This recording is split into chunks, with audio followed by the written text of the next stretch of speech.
This audio horror series contains adult themes and horror.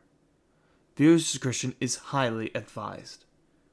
You have been warned.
The fields were silent at night, except for the rustle of cornstalks.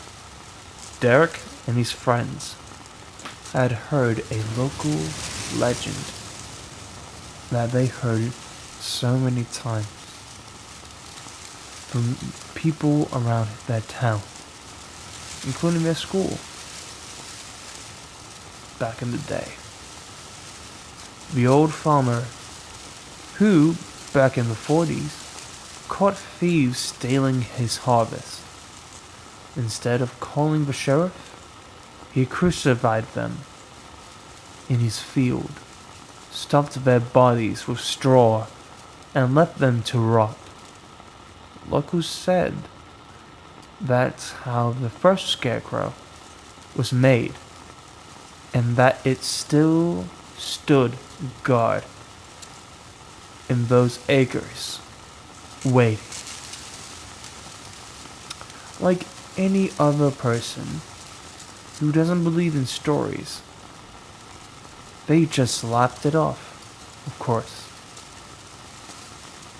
That's why they went out with their flashlights and a six-pack, filming everything like idiots on a dare.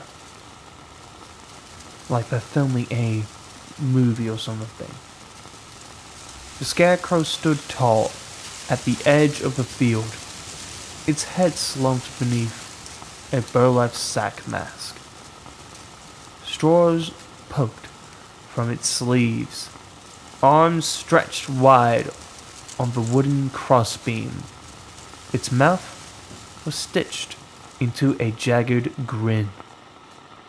Creepy as hell, Derek muttered, zooming in with the camera. Looks like it's watching us.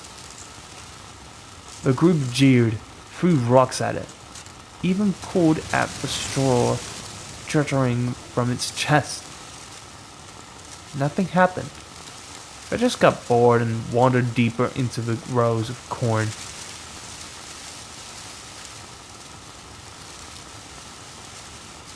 That's when they started to hear footsteps.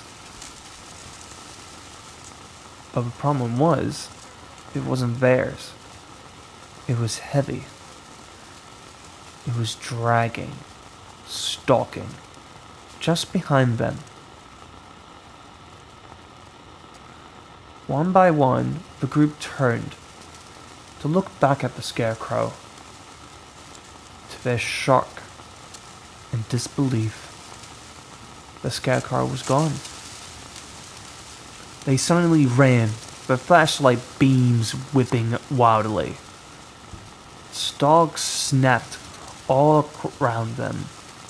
Somewhere in the dark, a guttural groan rasped like wind through a grave.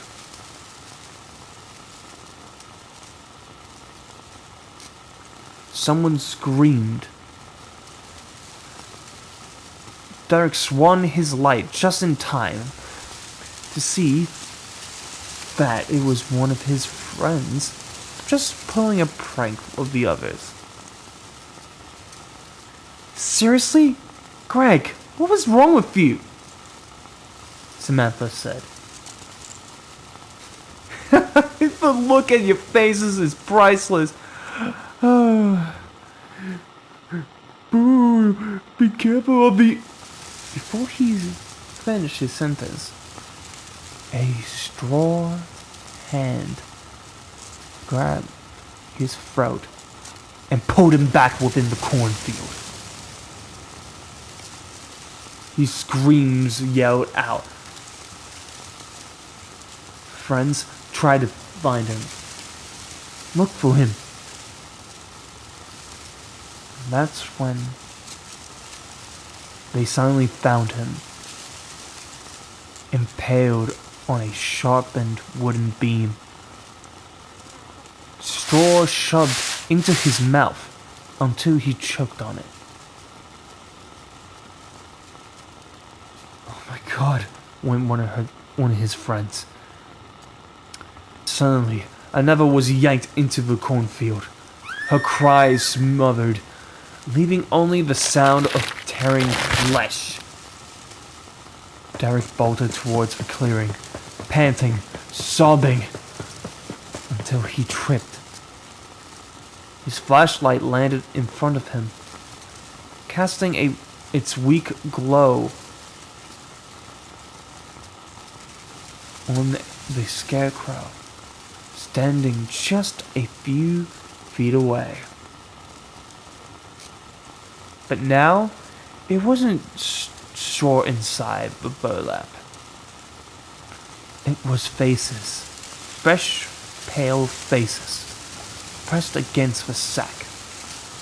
From the inside, mouths open in silent screams. The thing reached for him with stiff, cracking arms. Before he could even cry out, its hand shoved down his throat, stuffing him full of straw until his ribs split. His vision blurred, but he felt his body being tied to the cross, his limbs stretching, his belly filling up with straw until it tore out his stomach, with his insides spilling into the floor of the cornfield. The last thing Derek saw before blackness swallowed him was his own face pulling tight against burlap, joining the others in the stitched grin. The Scarecrow stood tall again, watching the field